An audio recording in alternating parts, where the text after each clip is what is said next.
You've played with a lot of amazing players. I mean, obviously, even throughout the later years of your career, when you're on certain rosters, like back-to-back MVP Steve Nash, Melo. Who, in your opinion, would be the best player you played with, or just your best teammate you had?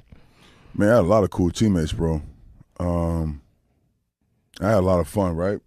I was always inviting my teammates out to dinner, to gatherings, to wine tasting. Yeah, you did have a nightclub. You know what I'm saying? I was inviting all my guys out to hang out because I think the best thing about it is to build team camaraderie. For sure. Because I'm on the court, I'm the leader of the team, and I'm telling my guys, you got to do this, you got to do that. It's like after demanding so much, they're gonna be like, man, I can't take this. But if we go out, we have a good time. You see, it's all coming from a good place. And now when I demand my teammates to do something, it's not reprimanding. They know I'm doing it. You guys are friends. Right. First. They're my guys. Yeah. You know what I'm saying? And so I think for us in Phoenix, the team we had with Nash, Sean, Joe Johnson.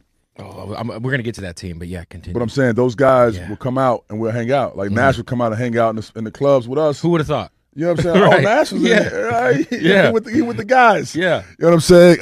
And so that team camaraderie helped. So I would say Steve Nash was probably my favorite teammate that I played with, not only as an unselfish player, and he played with a certain type of passion for the game, but I enjoyed playing with Steve. Your guys' two-man game, the lob, man, listen, and I feel like somehow Nash was like a decade before his time. Because I think about like the three-point era of the game and how good Nash is as a shooter, like how much he might have averaged if the game was, the way it is now. Yeah, you shoot more threes now. I mean, we led the league in three-point shooting, I think, shooting, 12 threes a game? Yep. And now, what is now that you got now? players shooting 12 that would probably threes be a game. last place in the league. Yeah, and we led the league in three-point shooting and percentages during that stretch. So we started this whole wave of now three-point shooters, right? We started that whole thing. For sure. Is there something about the 7 seconds or less thing that you feel like gets a bad rep because, we always hear D'Antoni he didn't coach a lot of defense, right? Yeah. Like, and I've talked to other players who've said that, like Baron Davis.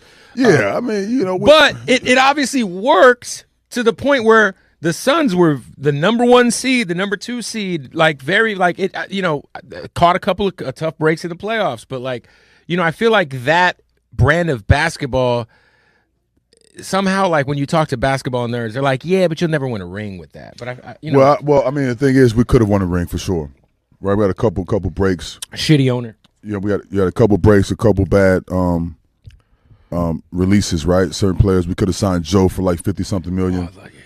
And then he went to go sign for 100-something million and become a 6-time All-Star. Like we could have had him on our squad for a long time. Crazy. Oh, heartbreak. The 2010 team, 8 or 9 team, we lost against the Lakers in the Western Finals. That was 2010. 2010. Robin Lopez was starting center. Yeah, exactly. Yeah. And I had him playing well. He's playing alongside of me. He was. Yeah, and then Ron Artest decided he wanted to start making threes. Right, and then we go and not bring me back to for the following year, and we were right there at the Western Finals. So we had chances to win with that style. Right. But that was Gentry though. That was Gentry. That was Alvin Gentry, who was the coach. Gentry had more of a defensive minded. I was going to say that season somehow we forget about it, but that was the closest you guys got to the finals, and Marion was not on that team. Yeah, it's true.